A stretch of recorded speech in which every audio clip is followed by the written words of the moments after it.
గాయత్రీ మంత్రం ఋగ్వేదంలోని అత్యంత ప్రసిద్ధ మంత్రం. దీనిని సవితాదేవికి అంకితం చేశారు.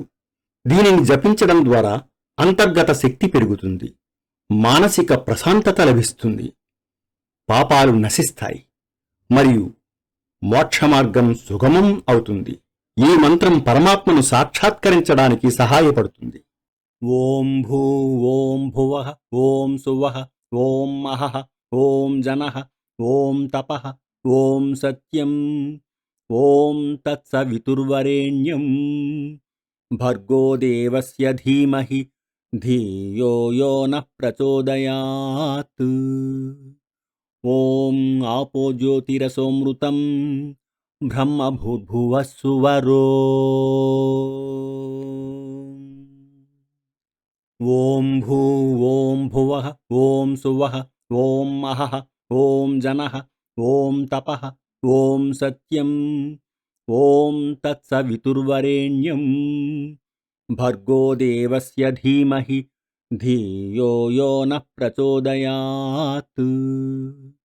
ఓం ఆపో జ్యోతిరసోమృతం బ్రహ్మభూర్భువః సువరో.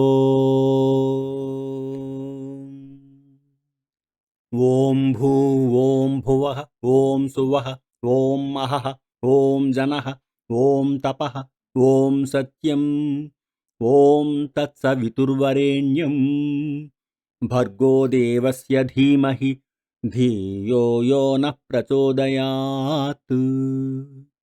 ఓం ఆపో జ్యోతిరసోమృతం బ్రహ్మభూర్భువః సువరో. ఓం భూ ఓం భువః ఓం సువః ఓం మహః ఓం జనః ఓం తపః ఓం సత్యం ఓం తత్సవితుర్వరేణ్యం భర్గో దేవస్య ధీమహి ధియో యో నః ప్రచోదయాత్. ఓం ఆపో జ్యోతిరసోమృతం బ్రహ్మభూర్భువః సువరో. ఓం భూ ఓం భువః ఓం సువః ఓం మహః ఓం జనః ఓం తపః ఓం సత్యం ఓం తత్సవితుర్వరేణ్యం భర్గో దేవస్య ధీమహి ధియో యో నః ప్రచోదయాత్. ఓం ఆపో జ్యోతిరసోమృతం బ్రహ్మభూర్భువః సువరో.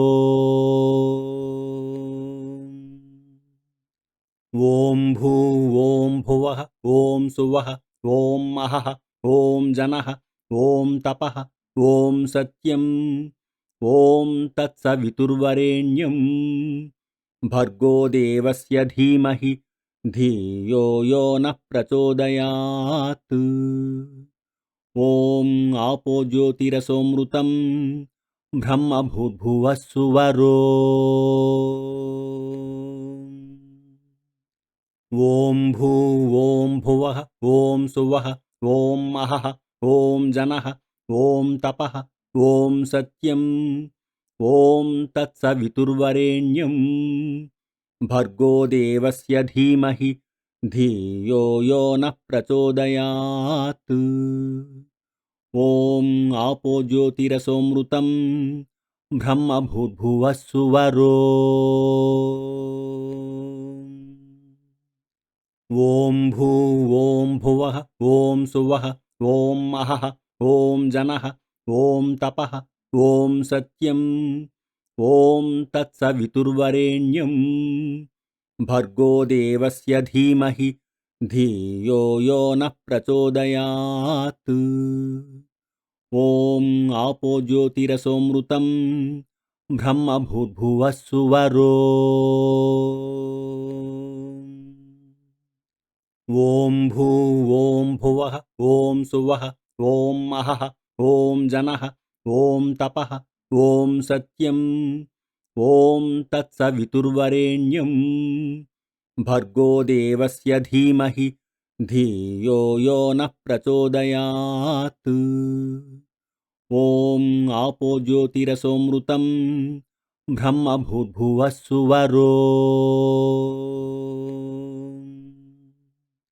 ॐ भूवों भुवः ॐ सुवः ॐ महः ॐ जनः ॐ तपः ॐ सत्यम् ॐ तत्सवितुर्वरेण्यं भर्गो देवस्य धीमहि धियो यो नः प्रचोदयात् ॐ आपो ज्योतिरसोऽमृतं ब्रह्मभूर्भुवः सुवरो